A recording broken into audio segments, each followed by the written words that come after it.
Wow! Oh my God! I'm gonna hold it. Is it gonna be the first?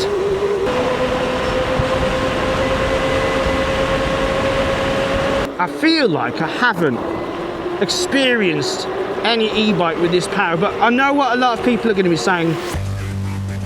This is the Aniioki A8 Pro Max. And as you can see, it doesn't need a big introduction from me. Now, the last Aniioki A8 Pro, not Max, maybe, single motor, maybe it's dual Max, maybe it was. Look, it was a beast. It was one of the fastest single motor e-bikes we've ever had, but now we've got it again, but with a massive, huge motor on the front. We have got dual 2,200 watt motors, and apparently it peaks at 5,600 watts.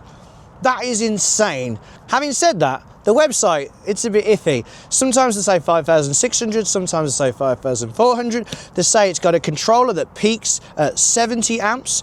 It's got a 60 volt battery, and if it's got a 70 amp controller, 6 times 7 is 42. So that would suggest it peaks at 4,200, not 5,600. I'm not really sure which one it is, but whichever one it is, this is an absolute beast. This is one big bike. Of course, this isn't really me. I had to dub the voice on afterwards. I am the Scottish test driver. And right now, I'm in single motor in pedal assist 3, maxing out at 22 miles per hour. And we are heading towards the hill climb. If you're watching this review, you're watching it because this is promising to be an absolute beast of beasts, the Godzilla of sorts of budget e-bikes. Whoa. Right, I just poked it into dual motor mode then. And wow, on level 4, bloody hell. So you can't go to level 4 without being in dual motor. The max you can go in single motor is level 3. We've, of course, had to come to Alabama to ride this thing, which is where the test driver lives. And oh my God, this is powerful. Easily going up this hill at 23 miles an hour, but we'll see how it does on the hill climb when we unleash it for the first time. We're gonna see the hill climb, and we've got a record of 32 seconds up our hill, which unfortunately is a scooter. It's an e-scooter. It beat the fastest e-bike. So right now we've got an e-scooter at the top of the hill climb. Can this dual motor monster reclaim the crown for the e-bikes? I think this has got 250 Newton meters of torque. I think this is the most I've ever had. So I'm expecting good things. Let's put the lid down. 3, 2, 1. Go! Whoa, I've got a wheel spin.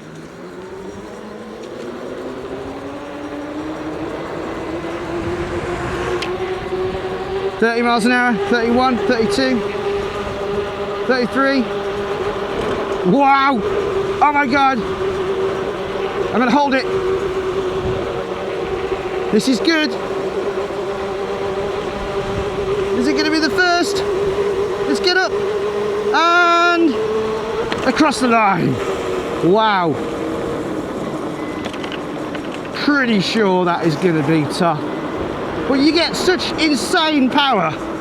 And the Aniioki A8 Pro Max smashed the hill climb in 29 seconds and a bit. We have our first sub 30-second vehicle. It has beaten the Joyor dual motor scooter, and an e-bike now rests again at the top of the leaderboard.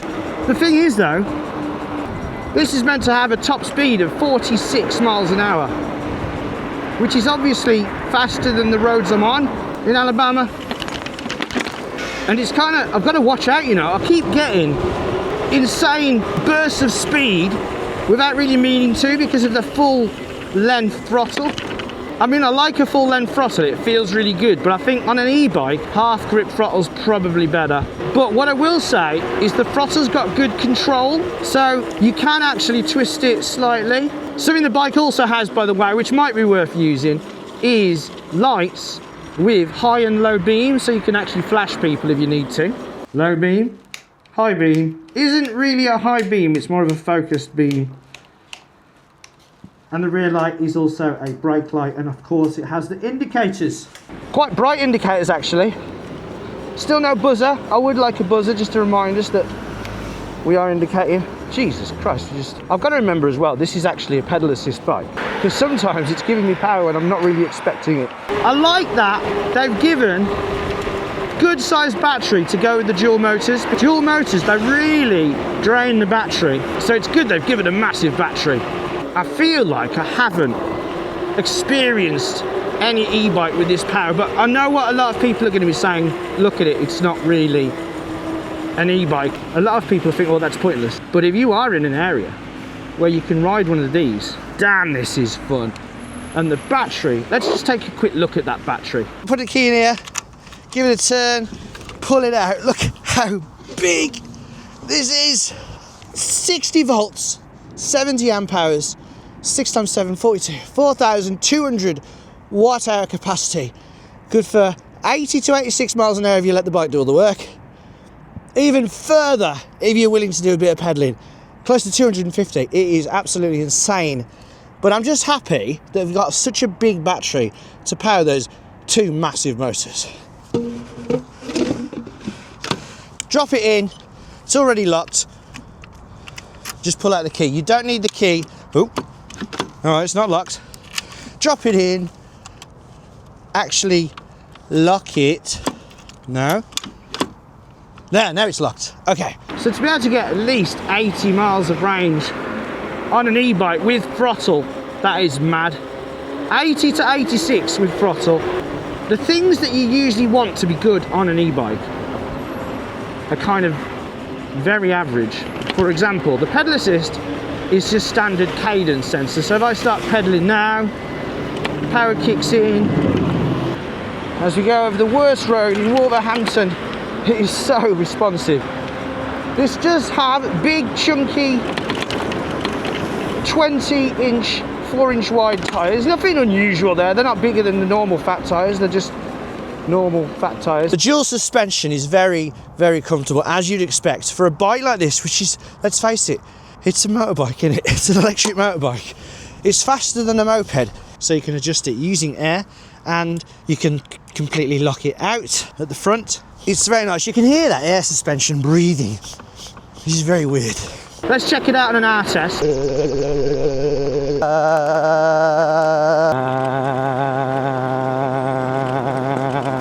Now, of course, it is a very chunky bike. If you want to go off-road on this, you're going to be absolutely fine. It is very heavy though. Don't go jumping around, doing crazy stuff. But being dual motor, being all chunky, you're going to get over everything you want. I am not going to be able to bicep curl this. In fact, I can barely lift it up. I had to get my whole body around it and not get hit in the head.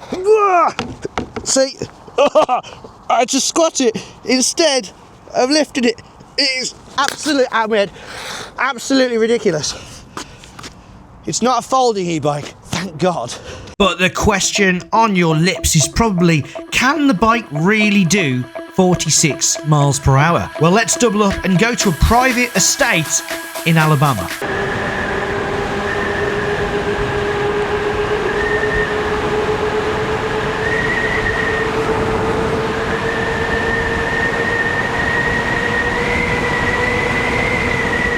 That whistle.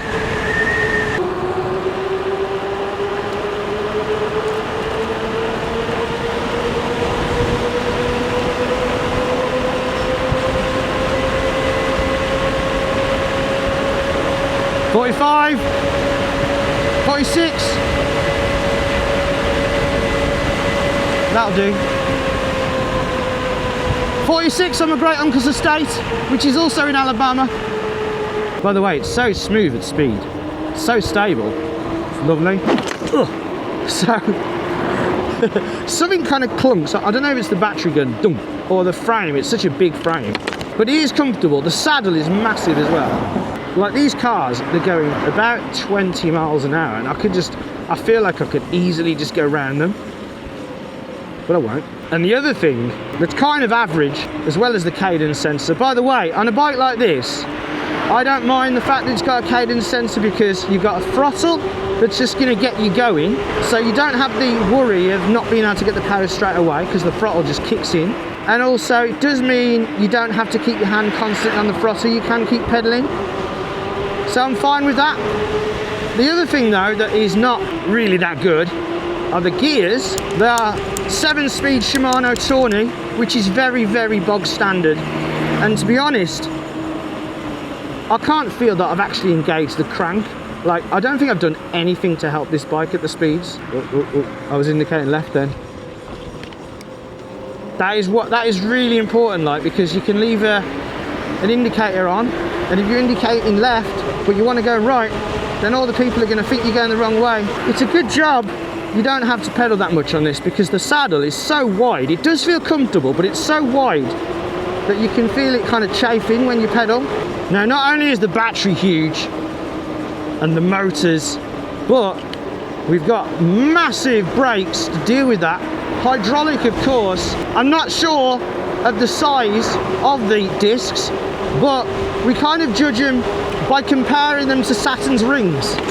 They're that big. It is a very interesting looking bike. It would not be out of place in some sort of futuristic TV show, even though it has got spokes, but it's got so many spokes. I've never seen a bike with so many spokes.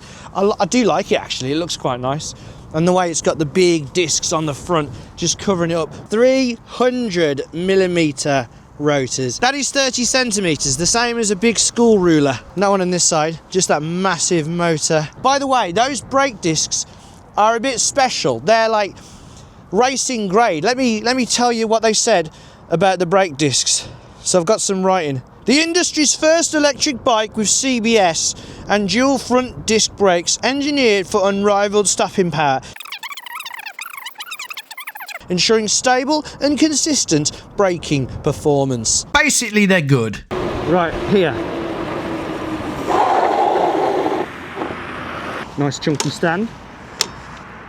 1, 2, 3, 4, 5, 6. So yeah, the brakes are very good. 6 paces at 30 miles per hour is very impressive indeed. The wing mirrors are a nice touch, although I am kind of struggling to see out of it. Just gonna buzzer as well. Not very loud though. More for pedestrians than other motorists. Pass 2 is actually getting about 16 miles an hour, so it's kind of our legal setting if you want to go at legal speeds at any point.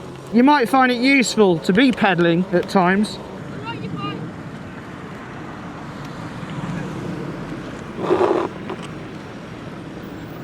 He likes me bike. Now I'm 5'9", where I've got a shortish inside leg, and that feels not too bad. I reckon 5'6" should be okay on there. Now it doesn't actually have like a max, but I reckon the safe input is probably about here. Ugh. You're not meant to pedal this bike, so I would say much taller people could go on it because you're pretty much just going to be throttling it all around. Let's just see if I can wheel spin. You ready? Ready? Ready? Oh, I can. Well, I'll tell you a weird thing about this bike. Pedal assist 1, 6 miles an hour. Pedal assist 2, 12. Pedal assist 3, 21. Pedal assist 4. Well, I'll stop there. You get the idea. Thing is though, as soon as I go into pedal assist 4, it kicks in both motors. If you don't want to waste the battery, you've got to stick in to 3, because as soon as you go to 4, it's going to go dual motor.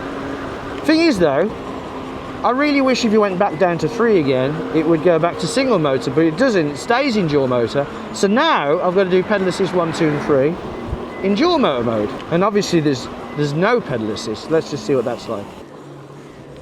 I mean, it's not the worst, but it's pretty much just as bad as every other fat tire e-bike with the added chafage around the legs. You don't really want that. Let's do a 0 to 15 test here. Roads, where we're going, we don't need roads. Right, you ready? Amazing screen, by the way. I'll tell you more about that in a sec. Right, 3, 2, 1, go. Stop. Right, yeah, this screen is insanely visible. I love the colours on it, but not only can you control stuff over here, but it's got touch buttons as well, so you can, well, I don't know if it's going to work with my gloves on. But let's take a closer look. To turn on the bike, you actually got a fob. So what we need to do is press the unlock button, press the lightning button twice. It's going to come and it talks to you. Oh, Aniioki. Oh, Aniioki. And it's got such a lovely screen. The screen, of course, has all the usual features like being able to change the pedal assist levels, being able to look at your trip computer, but it also lets you record. You go into record, you can see the live view there. Bit grainy, but it's all right. So you can actually watch back your videos that you've recorded on your bike, but obviously, if you want them to be any good and not just clouds, you need your computer to be angled correctly for the camera. Quality's not amazing, but you know, it's kind of a fun little thing. I suppose because it's recording all the time, it's basically a dash cam. It is a bit wobbly. So yeah, I like that. I like that extra security. We're not really at the point where I'd want to park it in front of a shop. I would have liked maybe an immobiliser, because no one's going to carry this off. If this had an immobiliser and an alarm, that would be brilliant, because I can turn it off. So if I turn it off, so I think I press the unlock button, and then I press the lock button. So now the bike's locked. So now, I shouldn't be able to take it away, but I can. Let's try again. Oh, there we go. There's the alarm. I don't want to hear an alarm. But let's say I can't find my bike, I can press this button. There it is. Let's just test it if it works without the battery. So there's a little switch there, I can turn the battery off. Now does the alarm work?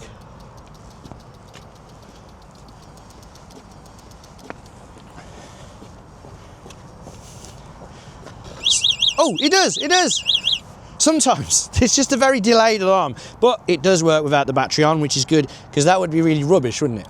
The range that they give is in the best possible conditions. So let's jump in now into the future to see what kind of range I was getting. Right, we've just covered 15 miles. Obviously you could cover so much more than that.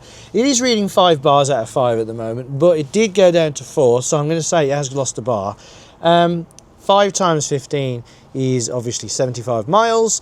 I have been pretty much only on dual motor mode, but for once not pedal assist 5 all the time, because pedal assist 5 takes you up to like 46 miles per hour, which I managed to get on my great uncle's estate. But pedal assist 4, which seems to have a max speed of about 35, was a really nice pedal assist. So mainly 4, bits of 5, bits of 3. Safe to say this could go very, very far, and unfortunately I haven't really had the time to do a proper range test. Plus on the roads it is a bit scary, not because of the performance, it's because of the way it is. So it's not one that I'm going to daily drive, because I don't want to take that risk. But for someone who doesn't have that worry, this is a damn good bike. If you've got any inclinations to want to keep it legal, I wouldn't bother buying this bike, because, you know, the massive brake disc, the huge frame, the fact that it's dual motor. If you find a police officer where you can argue that this is legal in the EU or the UK, then fair play. So before I do talk about negatives, let's just see how the bike came, because this might well be the biggest box I've ever seen for an e-bike. A bike so big it requires 2 boxes. I think that is just the front wheel. This is how the box was packed, and this was how the other one was packed. We'll find out what all those things are shortly. That's what it looks like out. Look at that brake disc. Yeah, that is absolutely insane. In the box we have a manual, we've got the pedals, we've got some tools including ball and Allen keys, we've got a front light and indicators, we've got some bits and some zip ties, we've got a lot, we've got mirrors, and we've got an 8 amp charger, and we've got Aniioki branded high vis gear.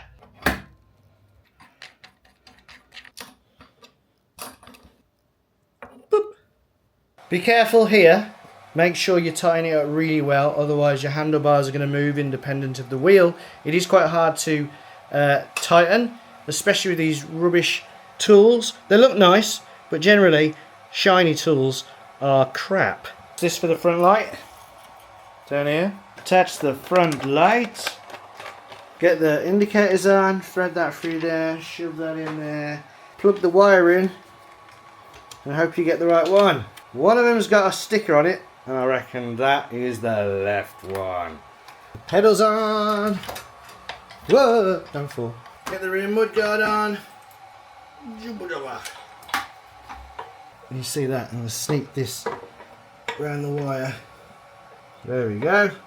And you get the idea. It's going to go in and do the other one as well. Now they don't say it, but you can just about see from the picture that one brake is hanging. So install one brake and then install the wheel. Then get that tightened up. Obviously you're going to adjust it so it's not rubbing first. And then plug in this. Now undo this. I'm going to make sure the wheel's tight on before I adjust the brakes. It's nice to know your front wheel's not going to fall off there.